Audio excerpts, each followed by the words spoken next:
नमस्कार, आप देख रहे हैं हेडलाइंस 24 समाचार चैनल। आइए रुक करते हैं आज की खबरों की ओर। आज मध्य प्रदेश का मुख्य बजट विधानसभा में पेश किया जाएगा। मुख्यमंत्री डॉक्टर मोहन यादव के नेतृत्व में सरकार बहुत बेहतर और अच्छा काम कर रही है।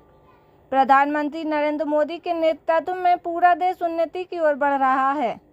जनता का बजट जनता के लिए और यह जनता के लिए ही समर्पित होगा। बजट को तैयारी करने के लिए जनता से और प्रबुद्धजनों से सुझाव लिए थे। बजट के लिए विशेषज्ञों का संवाद कार्यक्रम रखा गया था। मध्य प्रदेश सरकार का बजट कैसा हो, सभी सुझाव पर मंथन किया गया। यह बजट सर्वस्पर्शी बजट है। सभी वर्गों का विशेष ध्यान रखा गया है। गरीब, युवा, महिला और किसानों पर सबसे ज़्यादा फोकस किया जाएगा। आने वाले वर्षों में मध्य प्रदेश तरक्की करेगा। मध्य प्रदेश सरकार की चली आ रही पुरानी योजनाएं, कोई भी योजनाएं बंद नहीं होंगी। मध्य प्रदेश की जनता पर कोई भी प्रकार का नया टैक्स नहीं लगेगा। सभी विभागों का मध्य प्रदेश में ध्यान रखा गया। कोई भी विभाग में किसी प्रकार की कमी नहीं आएगी। शिक्षा, खेल, सभी विभागों में ध्यान रखेंगे। कर्जे पर बोले, अगर हमने कर्जा लिया है तो प्रदेश के विकास के लिए लिया है और नियम अनुसार कर्जा लिया गया है।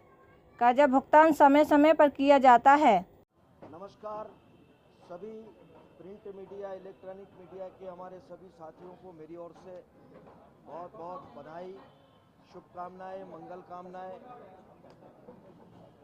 आपका मेरे निवास पर आप आए, आपका अभिनंदन, आपका स्वागत और बहुत बहुत धन्यवाद। आज मध्य प्रदेश सरकार का बजट आज प्रस्तुत होगा, लेकिन सबसे पहले मैं आज, जैसा कि सबको पता होगा कि समाचार पत्र में भी आया है, उत्तर प्रदेश में हाथरस में बहुत बड़ी कोई घटना हुई है और इंदौर में भी कुछ घटना हुई है, जिसमें आश्रम में कुछ बच्चों की मृत्यु हुई है। तो उत्तर प्रदेश की घटना भी और मध्य प्रदेश में भी जितनी भी दिव्य आत्मा है, उनको मैं सबसे पहले श्रद्धा सुमन अर्पित करता हूँ, उनको श्रद्धांजलि अर्पित करता हूँ। ईश्वर उनकी आत्मा को शांति प्रदान करे और परिवार के उन सब लोगों को इस दुख की घड़ी में साहस प्रदान करे और प्रभु उनको ईश्वर के चरणों में स्थान दे। उपस्थित बंधुओं, सभी प्रेस के साथियों, आज मध्य प्रदेश सरकार का मुख्य बजट आज यहाँ विधानसभा में प्रस्तुत होगा। मध्य प्रदेश के यशस्वी मुख्यमंत्री डॉक्टर मोहन यादव जी के नेतृत्व में मध्य प्रदेश की सरकार बहुत ही बेहतर और बहुत ही अच्छा काम कर रही है। यशस्वी प्रधानमंत्री नरेंद्र मोदी जी के मार्गदर्शन में पूरा देश उन्नति की ओर अग्रसर है। उनके मार्गदर्शन में हम सब लोग काम कर रहे हैं। आज मध्य प्रदेश सरकार का यह बजट प्रस्तुत होगा। जनता का बजट जनता के लिए और जनता को ये समर्पित होगा। हमने जैसा कि पूर्व में बजट प्रस्तुत किए थे, उसमें भी हमने जनता के सुझाव आमंत्रित किए थे और प्रबुद्ध जनों से भी हमने संवाद किया था। जो बजट के विषय विशेषज्ञ हैं, उन लोगों का भी हमने एक संवाद का कार्यक्रम प्रशासन एकेडमी भोपाल में रखा था। बहुत ही महत्वपूर्ण लोग उसमें आए थे। सब सुझावों को हमने एकत्रित करके उन पर मंथन किया है। मध्य प्रदेश सरकार का बजट कैसा हो, इस पर पूरी तरह से हमने गंभीरता से विचार किया है और जो सुझाव इस बजट में सम्मिलित करने जैसे थे, उनको हमने निश्चित रूप से उनमें सम्मिलित किया है। यह बजट निश्चित रूप से सर्वस्पर्शी बजट है। सभी वर्गों का विशेष तौर से ध्यान रखा है। जैसा कि यशस्वी प्रधानमंत्री मोदी जी कहते हैं कि इस देश में गरीब, युवा, किसान और महिलाएं, इन पर हम सबसे ज़्यादा फोकस करने का काम सरकार का इस पर है। निश्चित रूप से हमने भी इन सब बातों का ध्यान इस मध्य प्रदेश के बजट को प्रस्तुत करने में, बजट को पेश करने में रखा है। गांव, गरीब, किसान, मजदूर, युवा, महिलाएं, सभी वर्गों का हमने इसका पूरी तरह से ध्यान रखा है। सर्वस्पर्शी बजट है और निश्चित रूप से आने वाले वर्ष में मध्य प्रदेश हमारा तरक्की करेगा और यहाँ की जनता खुशहाल रहे, यही कामना करते हुए आज बजट हम प्रस्तुत करेंगे। ऐसा कहा जा रहा है कि सर कोई भी सरकार की चली आ रही है योजनाएं, वो कोई योजना बंद नहीं होगी और उन सब योजनाओं को हम जारी रखेंगे। किसी तरीके का कोई टैक्स में बढ़ोतरी या कोई मध्य प्रदेश की जनता पर कोई नया टैक्स नहीं लगेगा, पहले भी नहीं लगाया था और न कोई नया टैक्स अभी लगेगा। सर ये भी कहा जा रहा है कि इस बार से 2028 से तो नगरीय प्रशासन विभाग के भी बजट में इजाफा होगा और कृषि गमन या धर्मस्व विभाग में भी बजट का इजाफा होगा। सभी विभाग, मध्य प्रदेश सरकार में जो सब विभाग हैं, सभी विभागों का हमने ध्यान रखा है, चिंता की है। कहीं किसी विभाग में कोई कमी नहीं आएगी, चाहे वो चिकित्सा, शिक्षा, खेल, सभी जितने विभाग हैं सब में हम पूरी तरह से ध्यान रखेंगे और निश्चित रूप से इसमें ध्यान रख करके ही बजट प्रस्तुत हमने करेंगे। आज आर्थिक सर्वेक्षण आ चुका है, इसके अलावा मध्य प्रदेश सरकार पर जो कर्ज है, कर्ज को खत्म करने को लेकर कोई प्लान में मुझे कहते हुए गर्व भी है कि मध्य प्रदेश की सरकार ने पूंजीगत व्यय पर ज़्यादा खर्च किया है। अगर हमने कर्जा लिया है तो पूंजीगत व्यय करने के लिए लिया है, प्रदेश के डेवलपमेंट के लिए हमने कर्जा लिया है और कर्जा नियम और प्रक्रिया के अंतर्गत जो FRBM का नियम बना हुआ है उसके अंतर्गत हमने कर्जा लिया है।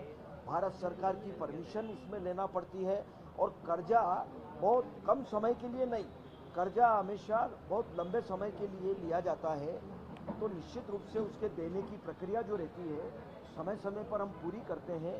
इसलिए मुझे लगता है कि लिमिट के अंदर, अभी तो कर्जा लेने की लिमिट हमारी बहुत है लेकिन हमने उसके अंदर कर्जा लिया है। लेकिन हम दोनों चिंता कर रहे हैं कि कर्जा लेकर के समय पर कर्जा देना, उसका ब्याज देना, कर्जा लेना कोई बुराई नहीं है।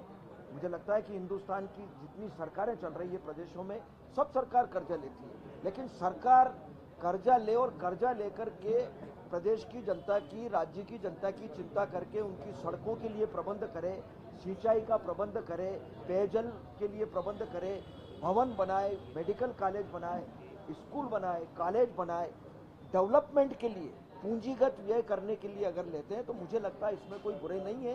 बार बार इस बात को कहना, अच्छा कांग्रेस के टाइम की सरकार की बात अगर मैं कहूँगा तो मुझे नहीं लगता ये सब चर्चा करना चाहिए, लेकिन उस समय स्थापना के खर्च में कर्जे का उपयोग किया गया, वेतन भत्ते देने में उपयोग किया गया, जबकि ये भारतीय जनता पार्टी की सरकार में कभी इस प्रकार का नहीं हुआ। अगर कर्जा लिया है तो वो पूंजीगत व्यय के लिए लिया है, इसलिए मुझे लगता है कि यह बजट हमारा बहुत ही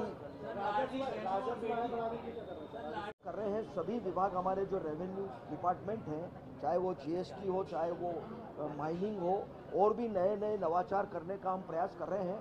कोई कमी इस मध्य प्रदेश में पैसे की नहीं आएगी, न योजना बंद होगी, न डेवलपमेंट बंद होगा, सब काम चलेगा। जनता के लिए हम सब कुछ करने के लिए तैयार हैं। हमारे यशस्वी मुख्यमंत्री डॉक्टर मोहन यादव जी के नेतृत्व में सरकार, हमारी बहुत अच्छी सरकार चल रही है। अभी तो जो प्रावधान किए, मुझे लगता है वो भी कोई कम प्रावधान नहीं है। लाडली बहना का प्रावधान बहुत बड़ा प्रावधान है, लाडली लक्ष्मी का प्रावधान है, मुख्यमंत्री कन्यादान का प्रावधान है। महिला सशक्तिकरण के बारे में जितनी चिंता मध्य प्रदेश की सरकार ने की है और जितनी चिंता केंद्र सरकार ने, यशस्वी प्रधानमंत्री जी ने की है, मुझे नहीं लगता कि आज तक के इतिहास में कभी ऐसा हुआ होगा। बहुत बहुत धन्यवाद।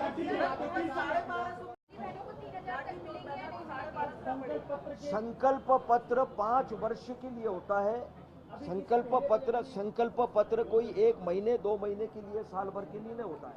संकल्प पत्र किसी भी सरकार का होता है, वो 5 वर्ष के लिए होता है। तो जो कहा है वो करेंगे। रघुकुल रीत सदा चली आई, प्राण जाए पर वचन न जाई। भारतीय जनता पार्टी की सरकार ने जब जब जो कहा है उसको पूरा किया है। देवड़ा जी, एक आखिरी सवाल है। चुनाव के पहले और बाद के बीच में लगातार जो है सरकार ये दावे करती रही थी कि अलग अलग लोग बनाए जाएंगे, जिस तरीके से महापौर लोग बनाने की बात की, और दूसरे खासतौर पर धार्मिक मामलों को लेकर, राम वन गमन पर, इसको लेकर इस बजट में खासतौर पर क्या देखने को मिलने वाला है? धार्मिक स्थानों को लेकर के भी और महापुरुषों के स्थानों को लेकर के भी हमने पूरी चिंता की है। और आपको मुझे लगता है कि पता होगा संत रविदास जी महाराज का जो संत शिरोमणि रविदास जी महाराज का जो मंदिर है सागर में, 100 करोड़, कोई उज्जैन का ले लें, ओंकारेश्वर का ले लें, जहाँ भी ले लें, सारे पहले कभी मैंने नहीं देखा। मुझे भी 1990 से विधायक रहने का अवसर मिला, लेकिन मैंने नहीं देखा कांग्रेस की सरकारों में कि कभी इन धार्मिक स्थानों के बारे में चिंता की हो, महापुरुषों के कहीं उनके बारे में चिंता की हो, कभी नहीं की। इसलिए मध्य प्रदेश की सरकार आपकी भावना के अनुरूप, आप जो चाहते हैं उसके अनुरूप निश्चित रूप से आपकी भावना का सम्मान करने वाली सरकार है और आगे भी करेगी। बजट का सर पर्यटन को लेकर अब मैं अभी मुझे लगता है कि 11 बजे अभी बजट रखेंगे।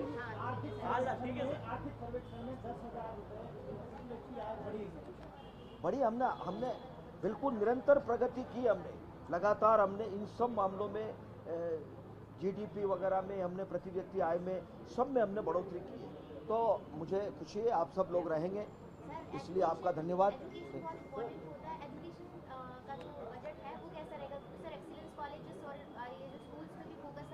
शिक्षा, चिकित्सा, इन पर विशेष हम फोकस करेंगे निश्चित रूप से। जिनमें आवश्यकता है, जो बहुत जरूरी है, उन पर हम पूरा ध्यान रख रहे हैं और इन सब का ध्यान रखते हुए बजट पेश करेंगे। सभी का इसीलिए कहा है कि युवा, गरीब, महिलाएं, किसान, इसीलिए प्रधानमंत्री जी ने 4 बताए, 4 महत्वपूर्ण है, इन पर पूरा फोकस करेंगे। आप सबका निवास स्थान पर आए, इसलिए मेरी ओर से बहुत धन्यवाद, बहुत बहुत आभार आपका। Thank you. फिलहाल के लिए इस खबर में इतना ही। बने रहे हेडलाइन 24 समाचार के साथ। नमस्कार। ऐसी खबरों में बने रहने के लिए हमारे चैनल को लाइक, सब्सक्राइब जरूर कीजिए।